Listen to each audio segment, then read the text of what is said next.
Hello everyone, this is video number 8 about going to the ISS again, a trip to the ISS again.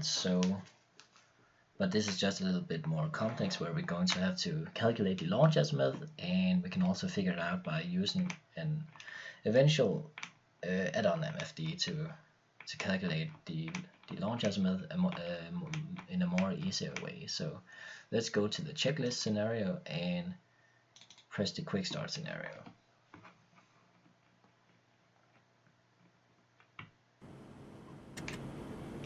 So let's just press F8 and we are in our standard Delta glider on the runway ready to take off.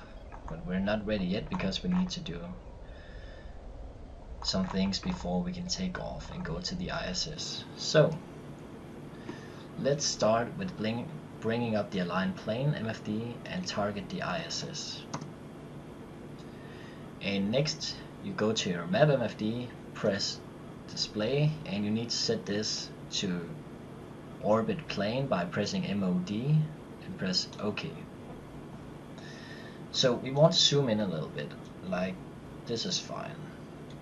So what we want to do is, I just want to explain something, or no, not yet. So let's just time warp. We need to time warp because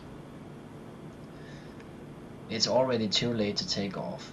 When the orbital path, this is the yellow, the orbital path is the orbital path of the ISS. So if that crosses our current launch position, it's a bit too late to take off. So we always want this orbital path of the ISS to be in front of us before we take off. So let's just get this a little bit closer to our current position.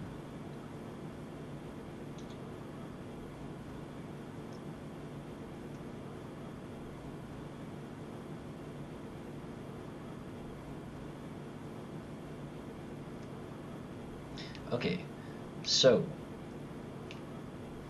what we need to do now, I can tell you something right now. So there's two launch azimuths. There's a northern and a southern launch azimuth. So as you can see here, if we zoom in again, the ISS is coming down from the south and going up north, which is the northern launch azimuth.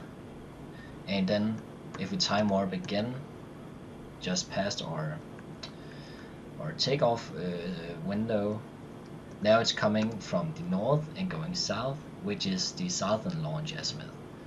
So there's two launch azimuths that we can calculate. So, but in real life, NASA only uses the northern launch azimuth because of safety precautions. So what we need to do is, let's time warp until this gets a little bit closer. So we're going to take the northern launch azimuth. So let's time warp, and then look. Now we have to look at the aligned plane MFD. When the time to node is about 315 seconds away, then we need to take off. Sorry, this is not seconds. This is just a number that has to be 315. So let's just time warp until we're about there.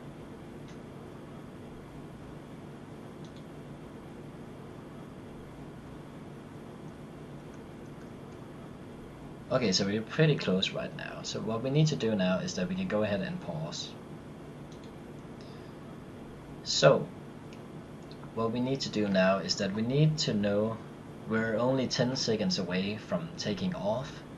So that means that we need okay, so let's just explain something. So what we need to know is the launch side latitude. The launch side latitude is shown in the map MFD right here, which is 28.6 degrees northern latitude. What we also need to know is, yeah, it's paused, so I can't do anything. Yeah, we can just time warp and do a correct launch again at the right time. But if we press select and go to the orbit MFD, hit target and hit the ISS, then you have to press frame until it says equator, and then you can press projection to change it to the target. So here we need to know the inclination of the target, which is 51.58 degrees. And the last thing we need to know in order to calculate our launch azimuth is the velocity just above the inclination, the velocity of the target, the velocity of ISS going around the Earth in an orbit. So its velocity is 7,693 meters a second. So let's look at it again. So the launch latitude is 28.6 degrees northern latitude.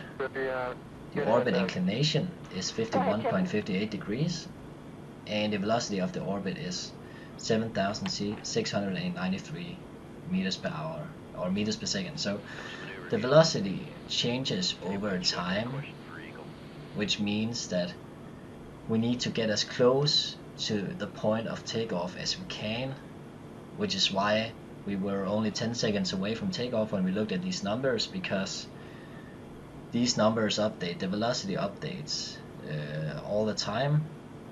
So that's why we need to know it just before takeoff, actually. So if we just time warp again, because we missed our launch window, let's time warp again. Let's bring up the MFD over here, and then bring up the aligned plane MFD right here. So let's just get the northern launch azimuth, which is coming up right here. So now we know the three numbers that we need to know. So let's wait for this to be about 350.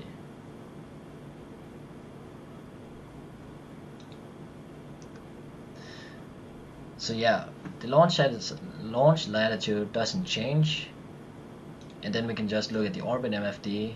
The inclination is still 51.58 degrees, but now the velocity is 7,698 meters per hour.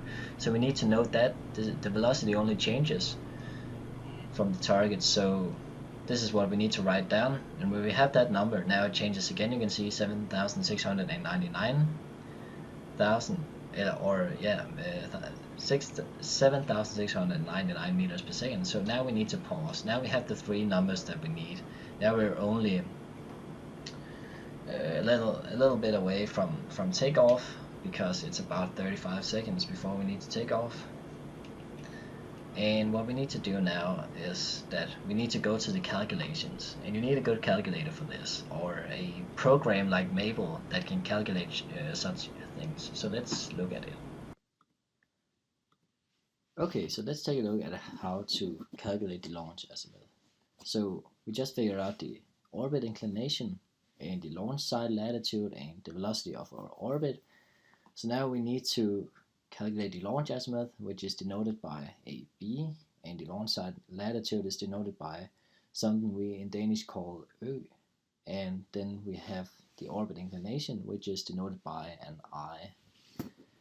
So what we need to do is that we just have to say the launch azimuth equals inverse sine of cosine of the orbit inclination divided by the cosine of the launch side latitude.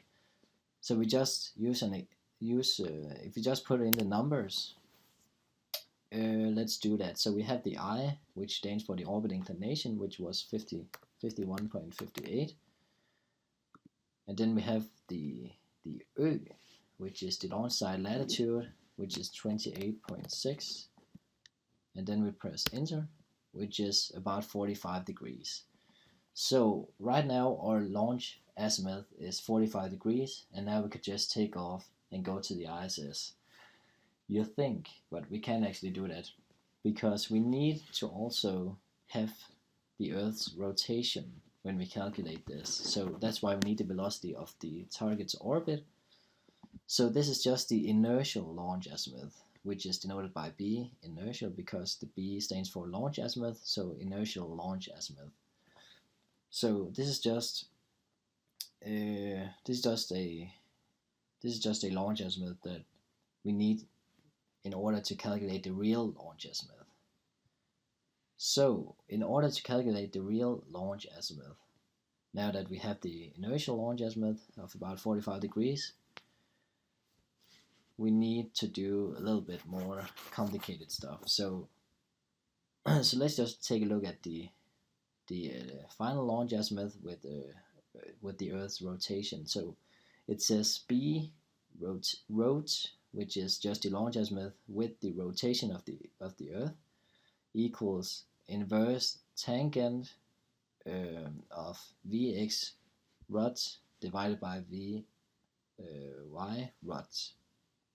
So, and then we have the expressions right here. So the Vx ROT equals the velocity of the orbit times sine by inertial launch azimuth, which is this 45 degrees. And then we have to say minus 465 times the cosine of the launch site latitude. So if we do that, if we just put the numbers in right here, so let's just go down a bit and go into math mode. So let's say, so now we need to calculate this. So we need the velocity of the orbit, which was 7,699 times sine of the biinertial launch azimuth, which is about 45 degrees. So let's just say 45.05, and then we just add it up to 5 again. And then we say minus 465 times cosine of the launch site latitude, which is 28.6 degrees. And then we hit enter, and then it gives us this number. So now we have calculated the Vx ROT. So what we need to do now we have this Vx ROT, but now we need to calculate the Vy ROT. So that's just the cosine of the biinertial launch azimuth. So let's calculate that. So the Vy ROT is cosine of the biinertial launch azimuth, which is about 45.055 degrees, which gives us this number, which is definitely not correct. Let me just take a look at this. So now we have this Vx ROT. So what we need to do now is that we need to calculate the Vi ROT, which is the velocity of the target's orbit times the cosine of the biinertial launch azimuth. So let's calculate that.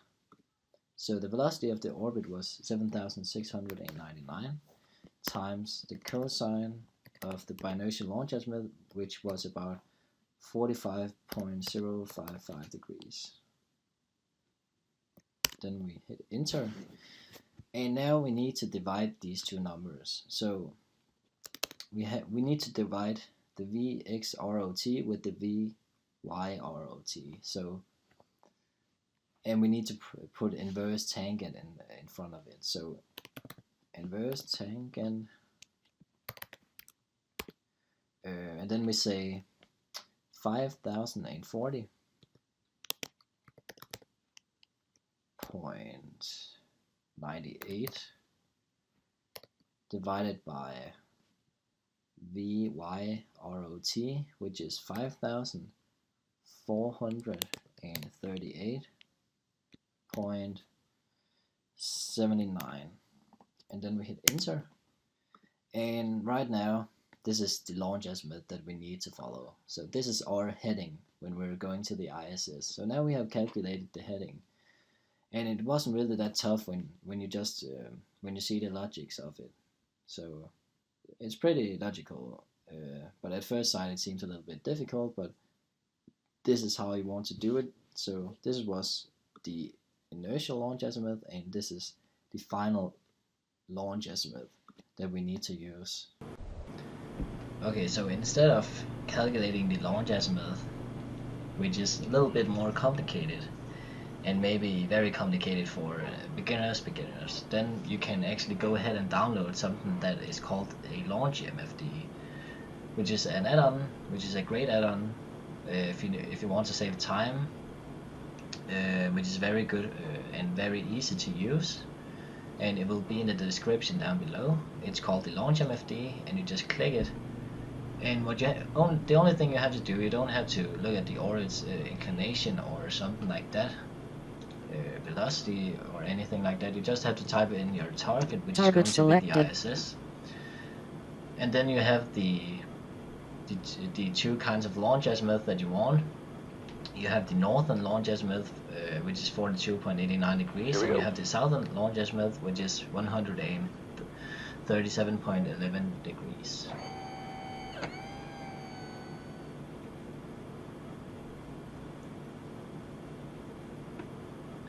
So this is just very easy to use. You don't have to use any calculations. You can just go ahead and so when you need to and you already know when to use the northern launch azimuth and the southern launch azimuth. The northern azimuth is when the ISS is coming out from the south and going north, and the southern launch azimuth is used Houston, when it's going from the north, right here, right up here, and then going south.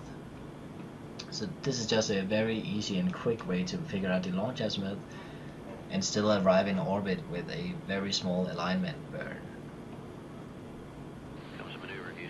But yeah guys, that was how to calculate the launch azimuth, and by using the MFD, the add-on MFD, LaunchMFD. So, but if we were to take off right now, this video would be a little long, so let's just take off in the next video. But now in this video I have explained how to calculate the launch azimuth, and I hope you understand it properly.